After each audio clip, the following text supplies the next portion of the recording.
Hello everyone, welcome back to my channel VSS Vedic channel. ఈరోజు మన topic ఏంటంటే భావపాదాస్ అండి. ఈ భావపాదాస్ని మనం అరుడపాదాస్ అని అంటామన్నమాట. మొత్తం మన రాశి చక్రంలో మొత్తం 12 హౌసెస్ ఉంటాయన్నమాట. సో ఒక్కొక్క హౌస్కి ఒక్కొక్క పద అనేది ఖచ్చితంగా ఉంటుంది అన్నమాట.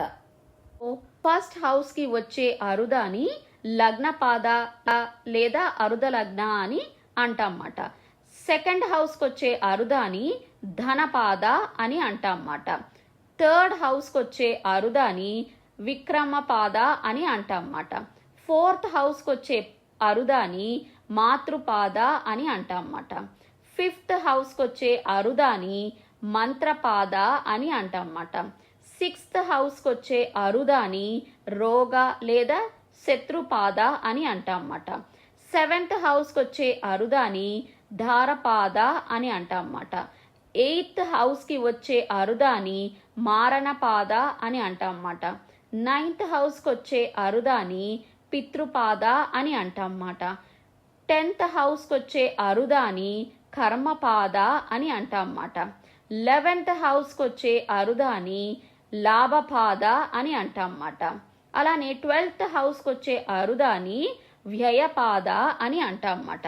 సో 11th హౌస్కి వచ్చే అరుద, 12th హౌస్కి వచ్చే అరుద, ఫస్ట్ హౌస్కి వచ్చే అరుద చాలా ఇంపార్టెంట్ అన్నమాట. అసలు మన అరుద లగ్నం ఏం చూపిస్తుంది? అరుద లగ్నం ఏం చూపిస్తుంది అంటే బయట ప్రపంచం మనల్ని ఎలా చూస్తుంది, సొసైటీలో మనకి ఎట్లాంటి నేమ్ ఫేమ్ ఉంది, అసలు సొసైటీలో మనల్ని అవతల వాళ్ళు ఎలా చూస్తున్నారు, మనకి ఎలాంటి రికగ్నైజేషన్ రాబోతోంది, అవతల వాళ్ళు మనల్ని ఎలా గుర్తిస్తున్నారు అన్నది మనకి అరుద లగ్నం ద్వారా తెలుస్తుందన్నమాట. సో అది చాలా ఇంపార్టెంట్ అని అంటారన్నమాట. అలానే ఇప్పుడు అరుద 11th హౌస్ అరుద ఏం చూపిస్తుందంటే మీకు ఎంత ధనం ఉంటుంది, ఎన్ని గెయిన్స్ రాబోతున్నాయి అవన్నీ తెలుస్తుంది అన్నమాట. 12th హౌస్ అరుద ఏం చూపిస్తుంది? లాసెస్, ఎక్కడి నుంచి లాసెస్ రాబోతున్నాయి ఇవన్నీ కూడా చూపిస్తుంది అన్నమాట. సో ఇక్కడ ఇది చాలా పవర్ఫుల్ చార్ట్ అన్నమాట. సో దీన్ని ఇప్పుడు మనం ఎలా క్యాలిక్యులేట్ చేయాలో చూద్దాం. ముందు అసలు అరుద లగ్నాన్ని ఎలా క్యాలిక్యులేట్ చేయాలో ముందు మనం తెలుసుకుందాం అన్నమాట. ఇప్పుడు ఒక ఎగ్జాంపుల్ చెప్తాను. ఇప్పుడు ఈ చార్ట్ చూస్తే కనుక ఇది క్యాన్సర్ అసెండెంట్ అన్నమాట. సో క్యాన్సర్ అసెండెంట్కి లగ్న లార్డ్ ఎక్కడ ఉంటారు అంటే ఏంటి? కర్కాట లగ్నానికి లగ్నాధిపతి ఎక్కడ ఉంటారో మనం చూడాలన్నమాట. సో లగ్నాధిపతి ఎవరు? చంద్రుడు అన్నమాట. సో చంద్రుడు 5వ ఇంట్లో ఉన్నారు అని అనుకుందాం అన్నమాట.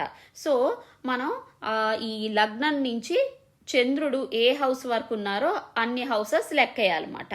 సో 5 హౌసెస్ ఉన్నారన్నమాట. అక్కడ ఎక్కడైతే మూన్ ఉందో ఆ మూన్ నుంచి మళ్ళీ 5 ప్లేసెస్ అనేవి మళ్ళీ యాడ్ చేయాలన్నమాట. అంటే ఏంటి? 5th హౌస్ నుంచి మళ్ళీ ఇంకొక 5 ప్లేసెస్ అన్నమాట. అంటే ఏ హౌస్?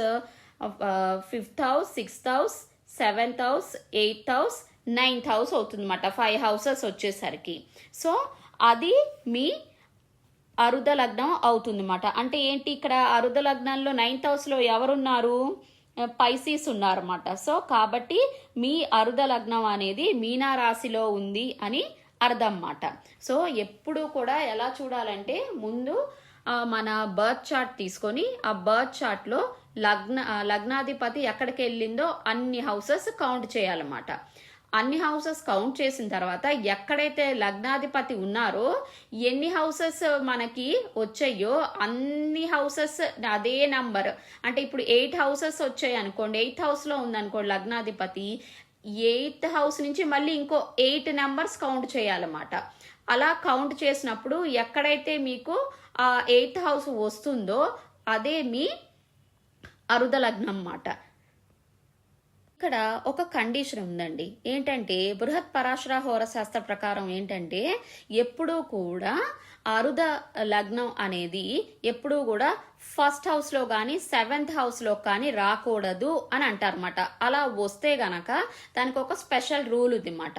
ఎప్పుడైతే సరే మీరు ఇలా కౌంట్ చేసిన తర్వాత మీ అరుద లగ్న అనేది మీ ఫస్ట్ హౌస్లోకి వచ్చినా లేకపోతే 7th హౌస్లోకి వచ్చినా ఏం చేయాలంటే మళ్ళీ ఆ ఫస్ట్ హౌస్ నుంచి ఆ 7th హౌస్ నుంచి 10 హౌసెస్ మళ్ళీ ఎక్స్ట్రా క్యాలిక్యులేట్ చేయాలన్నమాట. మళ్ళీ అక్కడి నుంచి 10 హౌసెస్ని మళ్ళీ కలుపుకోవాలి అన్నమాట. ఎందుకంటే లగ్నాధిపతి ఎప్పుడైతే కేంద్ర స్థానాలు అంటే ఏంటి 1, 4, 7, 10 ఈ హౌసెస్లో ఉన్నప్పుడు మాత్రమే ఈ మినహాయింపు వర్తిస్తుంది అని అంటారన్నమాట. సో ఎప్పుడైతే మీకు 1, 4, 7, 10లో వస్తే గనక గుర్తు మీరు ఉంచుకోండి. లగ్నాధిపతి 1వ ఇంట్లో ఉంటే గనక అరుడ లగ్నం ఎప్పుడూ కూడా 10వ ఇల్లు అవుతుందన్నమాట. అలానే లగ్నాధిపతి 4వ ఇంట్లో ఉంటే గనుక ఎప్పుడూ కూడా అరుడ అనేది 4th హౌస్ అవుతుందన్నమాట. లగ్నాధిపతి ఎప్పుడు 7వ ఇంట్లో ఉంటే గనక అరుడ అనేది 10వ ఇల్లు అవుతుందన్నమాట. లగ్నాధిపతి 10వ ఇంట్లో ఉంటే గనక అరుడ అనేది 4th హౌస్లో ఉంటుందన్నమాట. ఇప్పుడు దీనికి సంబంధించింది కూడా ఒక చిన్న ఎగ్జాంపుల్ చూద్దాం. ఇప్పుడు చార్ట్ చూస్తే ఇది తులా లగ్నం అండి. తులా లగ్నంలో శుక్రుడు ఎక్కడున్నారు 7th హౌస్లో ఉన్నారన్నమాట. సో ఈ తులా లగ్నానికి లగ్నాధిపతి ఎక్కడున్నారు 7th హౌస్లో ఉన్నారన్నమాట. అంటే 7 హౌసెస్ అన్నమాట. ఇప్పుడు +7 యాడ్ చేద్దాం.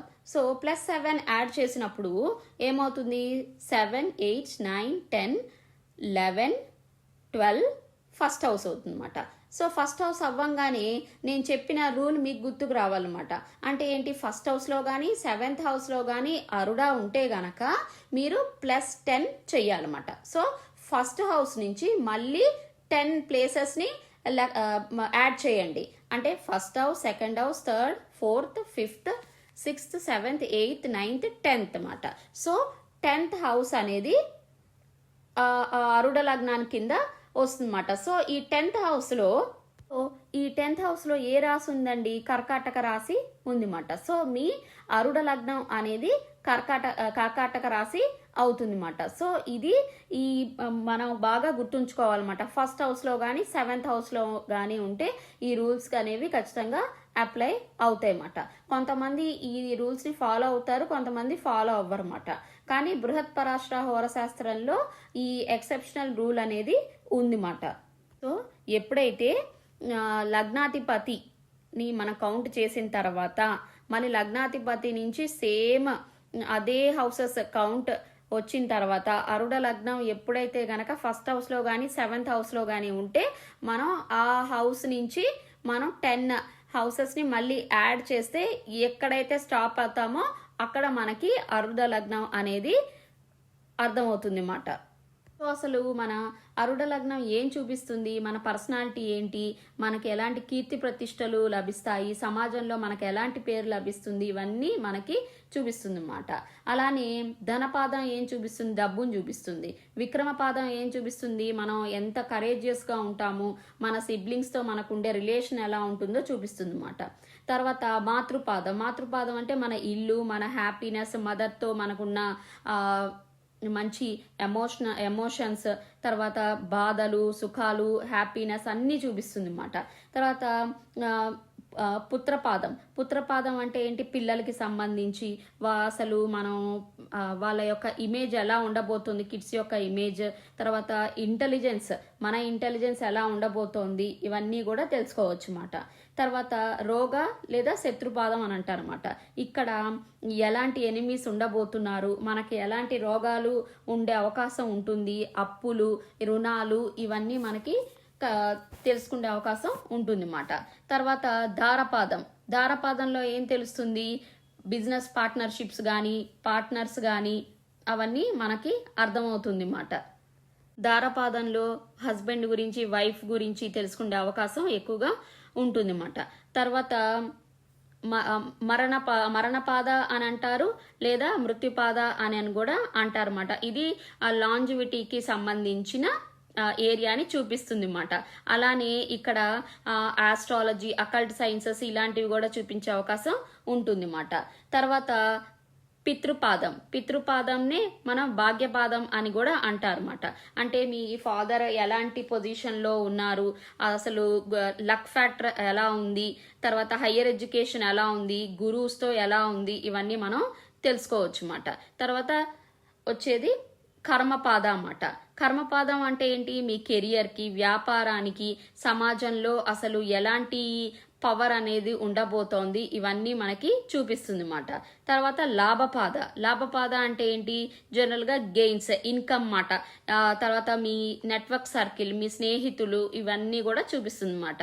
తర్వాత వ్యయపాద అంటే ఏంటి, జనరల్గా కూడా 12th హౌస్ అంటేనేమో ఐసోలేషన్ మాట, లాసెస్ మాట, ఫారెన్ ట్రావెల్స్, ఇవన్నీ కూడా చూపిస్తుంది అన్నమాట. ఈ కండిషన్స్ తెలుసుకుందామండి. ఏంటంటే ఎప్పుడైతే గనక మూన్ కానీ జూపిటర్ కానీ మీ యొక్క అరుద లగ్నాతో అసోసియేట్ అయ్యి ఉంటే గనక మీకు మంచి పేరు ప్రతిష్టలు వస్తాయన్నమాట. అంటే మంచి గుడ్ రెప్యుటేషన్ అనేది ఉంటుంది అన్నమాట. ఒకవేళ అరుద లగ్నాతో శని కానీ రాహు కానీ అసోసియేట్ అయ్యి ఉందనుకోండి, అక్కడ ఒక బ్యాడ్ ఇమేజ్ అనేది వచ్చే అవకాశం ఉండొచ్చు అన్నమాట. అలానే ఇప్పుడు మనం అరుద లగ్న యొక్క స్టేటస్ ఎలా ఉందో మనం తెలుసుకోవాలి అని అంటే ముందు ఆ అరుద లగ్న యొక్క లార్డ్ని మనం చూడగలగాలన్నమాట. దాని ప్రకారం అసలు అరుద లగ్నకి ఎంత నేమ్, ఫేమ్, సక్సెస్, ఎంత స్టేటస్ వస్తుంది అన్నది మనకి తెలుస్తుంది అన్నమాట. అలానే ఇప్పుడు అరుద లగ్నాలో కానీ అరుద లగ్నం నుంచి 7th హౌస్లో కానీ ప్లానెట్స్ ఎప్పుడైతే ఎగ్జాల్టెడ్గా ఉంటే అక్కడ కూడా చాలా మంచి రెప్యుటేషన్ వస్తుందన్నమాట. ఏ ఫీల్డ్లో అయినా సరే మంచి సక్సెస్ని వీళ్ళు చూడగలుగుతారు అన్నమాట. చాలా బాగుంటుందన్నమాట ఆ పొజిషన్, చాలా ఫార్చునేట్ పొజిషన్ అని అంటారన్నమాట. తర్వాత మనం ఇక్కడ చూడాలంటే మెయిన్ గుడ్ రిజల్ట్స్ వస్తున్నాయా, బ్యాడ్ రిజల్ట్స్ వస్తున్నాయా అని మనకి తెలియాలి అని అంటే ఇక్కడ బెనిఫిక్ ప్లానెట్స్ ఏ హౌసెస్లో ఉంటే మంచి చేస్తాయి, మెలఫిక్ ప్లానెట్స్ ఏ హౌసెస్లో ఉంటే మంచి చేస్తాయో మనం ముందు తెలుసుకోవాలన్నమాట. ఎప్పుడైతే గనక అరుద లగ్నంలో బెనిఫిక్ ప్లానెట్స్ అనేవి 1st, 2nd, 4th, 5th, 7th, 8th, 10th హౌసెస్లో ఉంటే గనక ఇవి మంచి రాజయోగాన్ని ఇస్తాయని అంటారన్నమాట. అలానే మెలఫిక్స్ అనేవి 3rd house, 6th house, 12th హౌస్లో ఉన్నా కూడా మంచి రాజయోగాన్ని ఇస్తాయని అంటారన్నమాట. సో మనం ఎప్పుడూ కూడా వీటి యొక్క ప్లానెట్స్ ఎక్కడ ప్లేస్ అయి ఉన్నాయో ఖచ్చితంగా చూడాలన్నమాట. సో మెలఫిక్స్ ఒకవేళ 6th హౌస్లో ఉన్నాయనుకోండి, వీళ్ళకి ఫ్రీ మనీ వచ్చే అవకాశం ఉండొచ్చు అన్నమాట. అలానే బెనిఫిక్స్ ఒకవేళ 6th హౌస్లో ఉన్నాయనుకోండి, వీళ్ళు చాలా కష్టపడి సంపాదించే అవకాశం ఎక్కువగా ఉంటుంది అన్నమాట. కానీ ఇప్పుడు మనం అరుద లగ్నం నుంచి 10th హౌస్ చూసుకుందాం.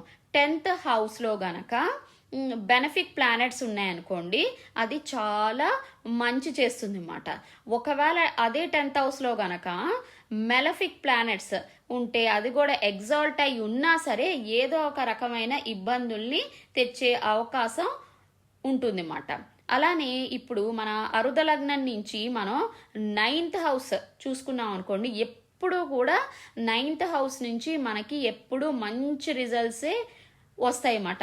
అవి ఎప్పుడు కూడా 9th హౌస్ ఎప్పుడు కూడా ఈ మనకున్న ఇమేజ్ని ప్రొటెక్ట్ చేయడానికే ట్రై చేస్తుంది అన్నమాట. సో ఎవరి చాట్లో అయినా సరే 9th హౌస్ ఎప్పుడు కూడా ఇమేజ్ని ఎప్పుడు ప్రొటెక్ట్ చేయడానికి చూస్తుంది అన్నమాట. 9th హౌస్ నుంచి ఎప్పుడు కూడా గుడ్ రిజల్ట్సే వస్తాయి అన్నమాట. అలానే మనకి ఇన్కమ్ గురించి తెలియాలనుకోండి, మనం 11th హౌస్ చూడాలన్నమాట. లాసెస్ గురించి తెలియాలనుకోండి 12th హౌస్ చూడాలన్నమాట. లగ్నం నుంచి 7th హౌస్ ఉందనుకోండి, ఆ 7th హౌస్లో నుంచి మీకు అపోజిషన్స్ అనేవి వచ్చే అవకాశం ఉండొచ్చు అన్నమాట. అలానే ఇప్పుడు ఏమన్నా ప్లానెట్స్ 12th హౌస్లో ఉన్నాయనుకోండి, ఆ ప్లానెట్స్ కానీ లేదంటే ఆ రాశి నుంచి మీరు ఎప్పుడైనా సరే సక్సెస్ అయ్యారనుకోండి, ఆ సక్సెస్ని వాళ్ళు చూడలేరు అన్నమాట. అంటే ఏంటి, వాళ్ళు ఉండకపోవచ్చు, లేకపోతే మీరు సక్సెస్ అవ్వడం వాళ్ళు చూడలేకపోవచ్చు అన్నమాట. సో ఆ ప్లానెట్ కానీ ఆ రాశి కానీ చూపిస్తుంది అన్నమాట ఎవరు వాళ్ళు అన్నది. అంటే మీరు సక్సెస్ అయినప్పుడు వాళ్ళు ఉండకపోవచ్చు, లేదంటే మీరు సక్సెస్ అవ్వడం వాళ్ళు చూడలేక పోవచ్చు మాట. ఒకవేళ అరుద లగ్న యొక్క లార్డ్ అనేది ఎగ్జాల్టెడ్గా ఉందనుకోండి, ఆ పర్సన్కి చాలా మంచి పేరు ఉంటుంది, చాలా హై ఫ్యామిలీలో ఉండే అవకాశం ఉంటుంది, చాలా గెయిన్స్ ఉండే అవకాశం ఎక్కువగా ఉంటుందన్నమాట. అంటే చాలా పెద్ద కుటుంబంలో ఉన్నవారై ఉండొచ్చు అన్నమాట. అలానే ఒకవేళ లగ్న లార్డ్ అనేది డెబిలిటేట్ అయి ఉందనుకోండి, ఇక్కడ కొంచెం చాలా ఇబ్బందికరమైన సిట్యువేషన్స్లో నుంచి వీళ్ళు వస్తున్నారు అని అర్థమవుతుంది అన్నమాట. అలానే ఒకవేళ అరుద లగ్నంలో గనక 9th హౌస్ లార్డ్ అనేది 10th హౌస్కి వెళ్తే గనక, లేదా 9th హౌస్ 10th హౌస్ రెండు కూడా ఆస్పెక్ట్లో ఉంటే గనక, అంటే పక్క పక్కన దృష్టి ఉంటే గనక ఖచ్చితంగా ఆ ప్లేస్మెంట్ నుంచి వాళ్ళకి ఇంటర్నేషనల్ ఫేమ్ అనేది వస్తుంది అని అర్థం అన్నమాట. సో ఇలా మనం అరుద లగ్నాన్ని చూడాలన్నమాట. సో దయచేసి నా ఈ ఛానల్ అయిన విఎస్ఎస్ వేదిక్ ఛానల్ని మీరందరూ సబ్స్క్రైబ్ చేసుకోండి. Thank you so much.